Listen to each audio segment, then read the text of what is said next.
اللهم صل على سيدنا محمد.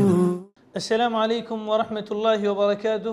استقبال ہے سیرت النبی صلی اللہ علیہ وسلم پر سلسلہ وار پیشکش رحمت عالم صلی اللہ علیہ وسلم کی قسط نمبر 111 میں. ان دنوں پورا عرب قحط کی لپیٹ میں ہے. مدینہ منورہ میں سخت گرمی کا موسم ہے. لوگ گرمی سے پریشان ہیں. گرمی کی اس پریشانی کے ساتھ جن کے پاس کھجور اور انگور کے باغات ہیں ان کے سامنے ایک اور مسئلہ ہے، اور وہ یہ کہ اس سال گرمی کے موسم میں جو پھل کھجور انگور وغیرہ درختوں پر لگے ہوئے ہیں ان کے پکنے کا انتظار کرنا ہے، اور پورے سال جو اس کی کاشت میں محنت لگی اس کا فائدہ اٹھانے کے لیے اس کی کٹائی کرنا ہے. لیکن عین اسی وقت مدینہ منورہ میں خبر آتی ہے کہ دنیا کی آدھی آبادی پر حکومت کرنے والی سپر پاور روم عرب پر حملہ کرنے کی تیاری کر رہا ہے. ناظرین، جی ہاں، ہم سن ہجری میں پیش آئے اس غزوے کی بات کر رہے ہیں جس نے دشمن کے دل میں رعب و ہیبت قائم کرنے اور ان لوگوں کی آنکھیں کھول دینے میں اس کا وہی اثر پڑا جو فتح مکہ کا پڑا تھا. یہ غزوہ دراصل اس زمانے کی سب سے بڑی طاقت اور سب سے بڑی سلطنت سے ٹکراؤ کے مترادف تھا جو عربوں کی نگاہ میں بڑی پرہیبت اور عظیم سلطنت تھی، یعنی کہ غزوہ تبوک. تبوک اس راستے پر واقع تھا جو اس زمانے میں مدینہ منورہ سے شام کی طرف جاتا تھا.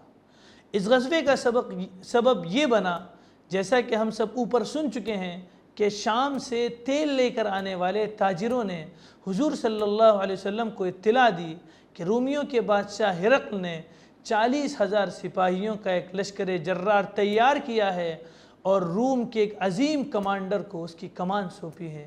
اپنے جھنڈے تلے عیسائی لخم و جزام وغیرہ کو بھی جمع کر لیا ہے اور ان کا ہراول دستہ بلقا پہنچ چکا ہے، اور اس طرح یہ افواج سلطنت اسلامیہ پر حملہ ور ہونے کا ارادہ رکھتی ہے. حالات کی نزاکت کا اندازہ اس سے لگائیے کہ زمانہ سخت گرمی کا تھا. لوگ تنگی اور قحط سالی کی آزمائش سے دوچار تھے. سواریاں کم تھی. اسی بنا پر اس کو غزوۃ العسرہ بھی کہا جاتا ہے، یعنی تنگ دستی والا غزوہ. ظاہر ہے کہ ایسی بے سر و سامانی کے عالم میں آگ کی طرح تپتے ہوئے صحراؤں کو عبور کرنا آسان کام نہیں تھا. دوسرے جانب پھل بھی پک چکے تھے، اس لیے لوگ پھل اور سائے میں رہنا چاہتے تھے. وہ فی الفور روانگی نہ چاہتے تھے. ان سب پر مستدعات مسافت کی دوری تقریباً 805 کلومیٹر تھی اور راستے کی پیچیدگی اور دشواری تھی. لیکن رسول اللہ صلی اللہ علیہ وسلم حالات و تغیرات کا مطالعہ کہیں زیادہ دقت نظر سے فرما رہے تھے. آپ صلی اللہ علیہ وسلم سمجھ رہے تھے کہ اگر آپ صلی اللہ علیہ وسلم نے ان فیصلہ کن لمحات میں رومیوں سے جنگ لڑنے میں کاہلی اور سستی سے کام لیا، رومیوں کو مسلمانوں کے زیر اثر علاقوں میں گھسنے دیا اور وہ مدینے تک بڑھ اور چڑھ آئے، تو اسلامی دعوت پر اس کے نہایت برے اثرات مرتب ہوں گے. مسلمانوں کی فوجی ساکھ اکھڑ جائے گی. اس طرح بہت ساری کوششیں رائیگاں چلی جائیں گی جو آپ نے اور آپ کے صحابہ کرام نے اسلام کی نشر و اشاعت میں صرف کی تھی، اور بہت ساری کامیابیاں ناکامی میں تبدیل ہو جائے گی جو طویل اور خونریز جنگوں اور مسلسل فوجی دوڑ دھوپ کے بعد حاصل کی گئی تھی. رسول اللہ صلی اللہ علیہ وسلم نے ان نتائج کو سامنے رکھتے ہوئے اور ان نتائج کو اچھی طرح سمجھتے ہوئے عسرت و شدت کے باوجود آپ صلی اللہ علیہ وسلم نے طے کیا کہ رومیوں کو دارالاسلام کی طرف آنے کی مہلت دیے بغیر خود ان کے علاقے اور حدود میں گھس کر ان کے خلاف ایک فیصلہ کن جنگ لڑنی ہے. حضور صلی اللہ علیہ وسلم نے فیصلہ فرمایا کہ رومیوں کے لشکر کو اسلامی حدود میں داخل نہیں ہونے دینا ہے. یہ معاملہ طے کر لینے کے بعد آپ صلی اللہ علیہ وسلم نے صحابہ کرام رضی اللہ عنہم میں اعلان فرما دیا کہ لڑائی کی تیاری کریں. آپ صلی اللہ علیہ وسلم کا دستور تھا، معمول تھا کہ جب کسی غزوے کا ارادہ فرماتے تو کسی اور ہی جانب کا توریہ کرتے، یعنی جو اس سے قریب کوئی گاؤں ہوتا اس کا نام لیتے، لیکن صورتحال کی نزاکت اور تنگی کی شدت کے سبب اب کی بار آپ صلی اللہ علیہ وسلم نے صاف صاف اعلان فرما دیا کہ رومیوں سے جنگ کا ارادہ ہے، تاکہ لوگ مکمل تیاری کر لیں۔ آپ صلی اللہ علیہ وسلم نے اس موقع پر لوگوں کو جہاد کی ترغیب بھی دی۔ سورہ توبہ کا بھی ایک ٹکڑا اسی موقع پر نازل ہوا۔ ساتھ ساتھ حضور صلی اللہ علیہ وسلم نے تمام قبائل عرب سے فوجیں اور مالی امداد بھی طلب کی۔ اس طرح اسلام میں کسی کار خیر کے لیے چندہ کرنے کی سنت قائم ہوئی۔ صحابہ کرام رضی اللہ عنہم نے جو ہی رسول اللہ صلی اللہ علیہ وسلم کا ارشاد سنا کہ آپ صلی اللہ علیہ وسلم رومیوں سے جنگ کی دعوت دے رہے ہیں، جھٹ اس کی تعمیل کے لیے دوڑ پڑے اور پوری تیز رفتاری سے لڑائی کی تیاری شروع کر دی۔ حالانکہ اس سے پہلے رومیوں کا رعب اور دبدبہ ان کے دلوں میں بیٹھا ہوا تھا، لیکن اللہ کے نبی صلی اللہ علیہ وسلم کا اس ارشاد کی طاقت تھی کہ تمام صحابہ لڑائی کے لیے کمر بستہ ہو گئے۔ قبیلے اور برادریاں ہر چہار جانب سے مدینے میں اترنا شروع ہو گئی، اور سوائے ان لوگوں کے جن کے دلوں میں نفاق کی بیماری تھی، کسی مسلمان نے اس غزوے سے پیچھے رہنا گوارا نہ کیا۔ البتہ 3 مسلمان اس سے مستثنیٰ ہیں کہ صحیح الایمان ہونے کے باوجود انہوں نے غزوے میں شرکت نہ کی، جن کا واقعہ اگلی قسطوں میں انشاءاللہ بیان کیا جائے گا۔ حالت یہ تھی کہ حاجت مند اور فاقہ مست لوگ آتے تھے، مسلمانوں میں سے جو حاجت مند اور فاقہ مست لوگ تھے آتے اور رسول اللہ صلی اللہ علیہ وسلم سے درخواست کرتے کہ ان کے لیے سواری فراہم کر دیں تاکہ وہ بھی رومیوں سے ہونے والی اس جنگ میں شرکت کر سکیں، اور جب آپ صلی اللہ علیہ وسلم ان سے معذرت کرتے، قرآن نے کچھ اس کی منظر کشی اس طرح کی ہے، وَلَا عَلَى الَّذِينَ إِذَا مَا أَتَوْكَ لِتَحْمِلَهُمْ إِلَى آخِرِ الْآيَةِ، اور نہ ان لوگوں پر کوئی الزام ہے کہ جب وہ آپ کے پاس آتے ہیں کہ آپ انہیں سواری دے دیں اور آپ کہتے ہیں کہ میرے پاس تو کچھ ہے نہیں جس پر تمہیں سوار کر دوں، تو وہ واپس جاتے ہیں اس حال میں کہ ان کی آنکھوں سے آنسو روا ہوتے ہیں، اس غم میں کہ انہیں کچھ میسر نہیں جو اللہ کی راہ میں خرچ کریں۔ ناظرین، اس تنگی اور قحط سالی کے باوجود اللہ کے نبی صلی اللہ علیہ وسلم کے سپر پاور روم کے ساتھ جنگ کرنے کے اعلان اور جنگ کی ترغیب دینے کے بعد تقریباً 30,000 صحابہ کرام پر مشتمل لشکر تیار ہوا۔ اسی طرح صحابہ کرام رضوان اللہ علیہم اجمعین نے دل کھول کر اللہ کی راہ میں مال خرچ کیا، ایک دوسرے سے آگے نکل جانے کی کوشش کی۔ اگرچہ پہلے ہی قحط سالی کا عالم تھا، لیکن اس کے باوجود صحابہ کرام نے بڑھ چڑھ کر اللہ کے رسول صلی اللہ علیہ وسلم کے حکم پر جو بن پڑا وہ قربان کرنے سے دریغ نہ کیا، پیچھے نہ ہٹے۔ نہ صرف مرد بلکہ خواتین نے بھی اس موقع پر خوب فیاضی کا مظاہرہ کیا، اپنی جمع پونجی اور زیورات نبی اکرم صلی اللہ علیہ وسلم کی خدمت میں پیش کر دیا۔ حضرت زید بن اسلم رضی اللہ عنہ اپنی والد سے روایت کرتے ہیں کہ انہوں نے فرمایا، میں نے عمر بن خطاب رضی اللہ عنہ کو یہ فرماتے ہوئے سنا کہ حضور نبی اکرم صلی اللہ علیہ وسلم نے صدقہ دینے کا حکم فرمایا، یعنی وہی غزوہ تبوک کے موقع پر اس حکم کی تعمیل کے لیے میرے پاس مال تھا۔ میں نے اپنے آپ سے کہا اگر میں ابوبکر صدیق سے کبھی سبقت لے جا سکتا ہوں تو آج سبقت لے جاؤں گا۔ حضرت عمر فاروق رضی اللہ عنہ فرماتے ہیں کہ میں نصف مال لے کر حاضر خدمت ہوا، یعنی پورا مال کو آدھا ادا کیا، اللہ کے نبی صلی اللہ علیہ وسلم کی خدمت میں حاضر ہوا۔ حضور نبی اکرم صلی اللہ علیہ وسلم نے فرمایا اپنے گھر والوں کے لیے کیا چھوڑا ہے؟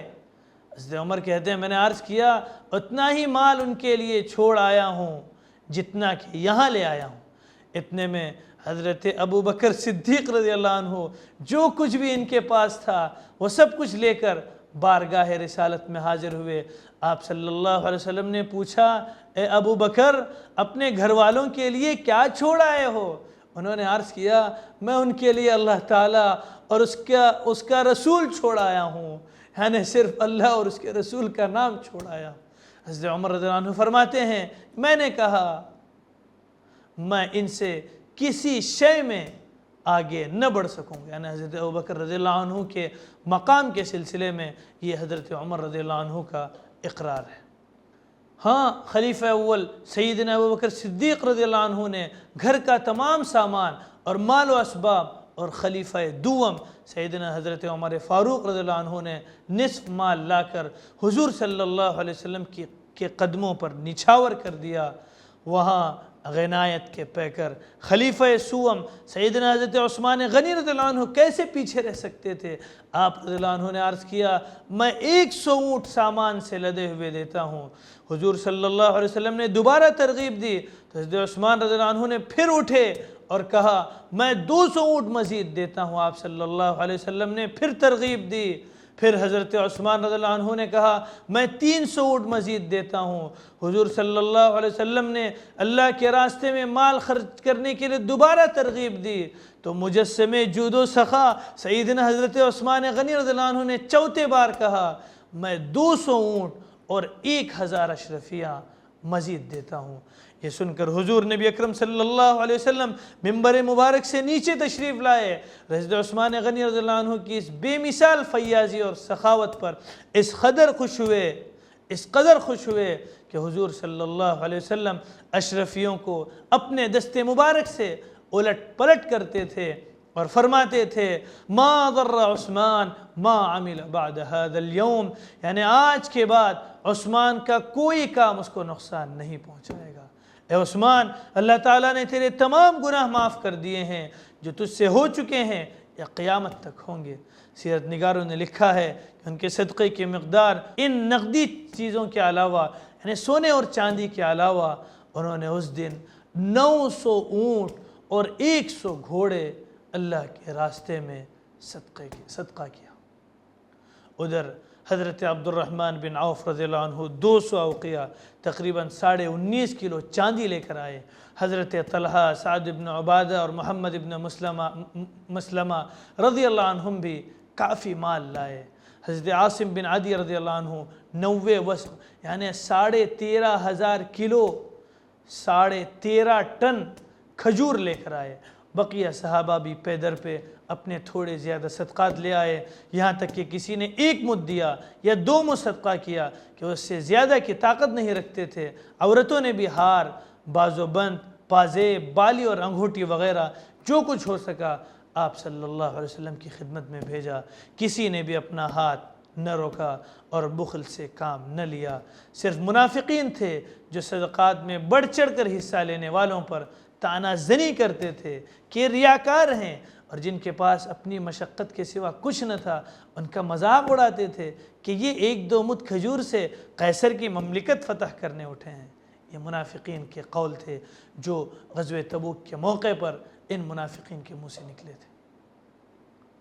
ناظرین، منافقین کا ایک کردار تو یہ.